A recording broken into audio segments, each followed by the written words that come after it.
Hey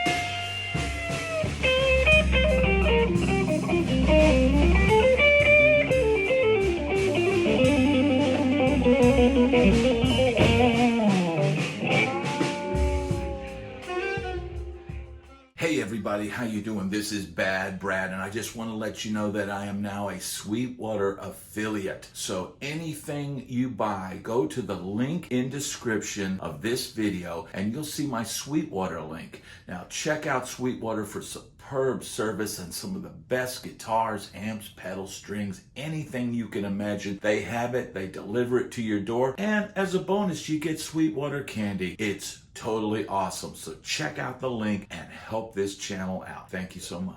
So the clip at the beginning of this video is a little bit of me playing a solo over the song Mercy Mercy Me. Now, I believe that song was written by Joe Zawinul, and it's an R&B classic, and it's one of those songs that you get on some of these corporate bands and wedding bands and stuff like that. It's an instrumental that generally is used to, warm up the band and play a little light dinner music, while everybody's, enjoying their meal or whatever. And this is a teachable moment because, you notice at the beginning of the clip, I start off absolutely at the bottom. I start out at the lowest dynamic level. And this is a way that you build a guitar solo. Now, when you're young, you tend to, right out of the gate, just start ripping and just start going.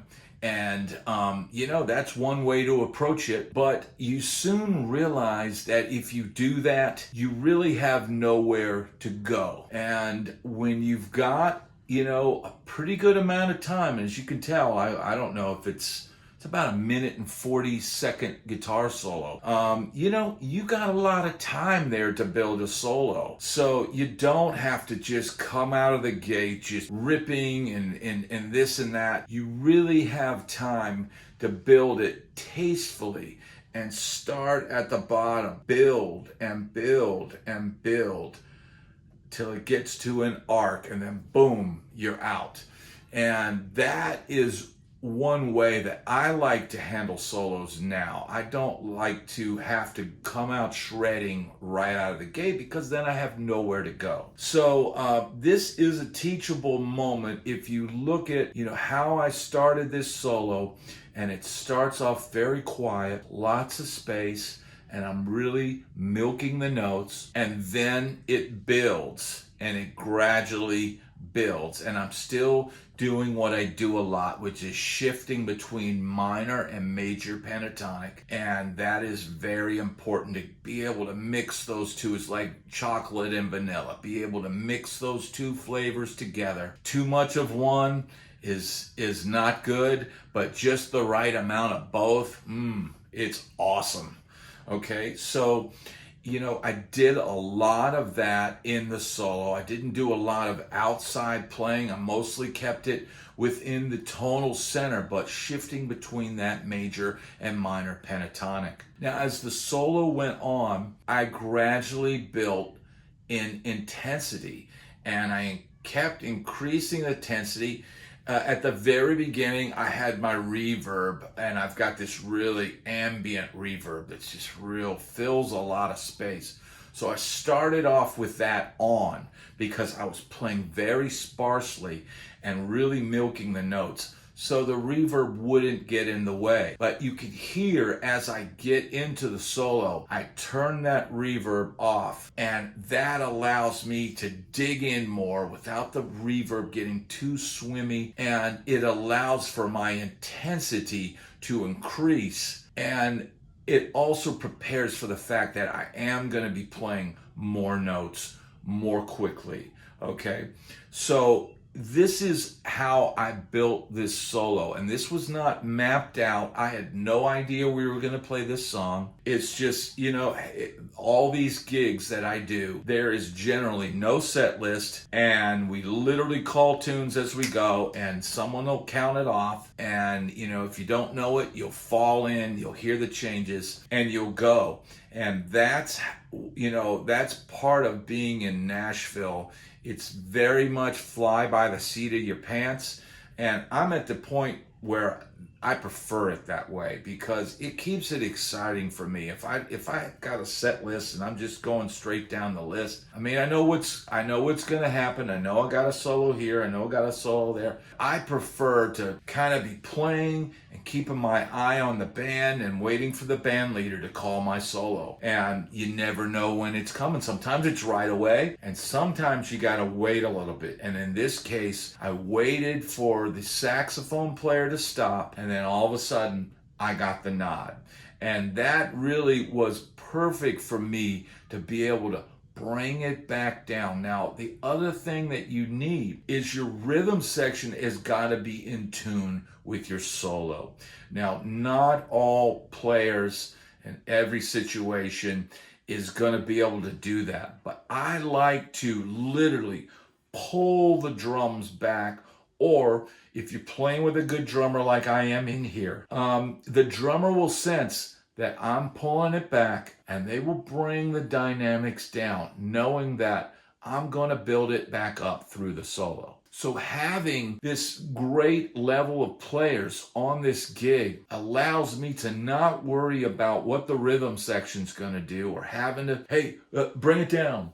I don't ever have to say anything. They hear it. They're listening to what I'm playing, and they're reacting. And if I were to get on some kind of rhythmic motif that was repetitive, you'd probably hear the drummer pick up on that, maybe the keyboard player, or if I play something outside, boom, he'll immediately be there with a chordal response. But I kept this solo pretty much within the tonal center, and only when we got to the 2 chord, or whatever, did I have to venture out of that. But the basic song is like C7 to F7, so it's another one of those kind of funky little bluesy kind of jams. But it's important to know that, one, your picking technique, your dynamics in that. And, you almost have to, as you mature as a player, almost have to force yourself to, I'm not going to come out of the gate on this solo just ripping. I'm going to build this. And getting used to building your solos like this is going to make you a better player. And this reminds me of, we used to have what they called back in the day head cutting. And head cutting was when 2 guitar players would go at it. And, it was in the 80s, you had a lot of that, where you'd have, clips of guys playing, against each other and all that. And, one thing that I learned in doing that is, never try to outshred a shredder. Never try to beat a man at his own game. So if I was in a situation where I had to battle another guitar player, in theory, if he starts out the gate just all over the place, I'm going to go the absolute opposite extreme, and I'm going to play with touch, control, and I'm going to use my mind to play over the chord changes. And that instance, you've just outclassed them by a million miles. Now, people that don't know any better will think, oh man, that guy just kicked you right. But the reality is, no, he did not. You learn to play with taste and restraint, and you can play better than somebody by being more intelligent. Okay, so never try to outshred a shredder. Now, on the other extreme, if somebody is being very restrained and doing that, then maybe you would try to out-shred them. Maybe you would come out of the gate with more intensity, but never try to play a man at his own game. And be careful who you try to cut heads with. That's been my lesson for today. I hope this has helped you out there. And if it has, please hit like and subscribe, and I'll see you on the next video. Thanks for watching.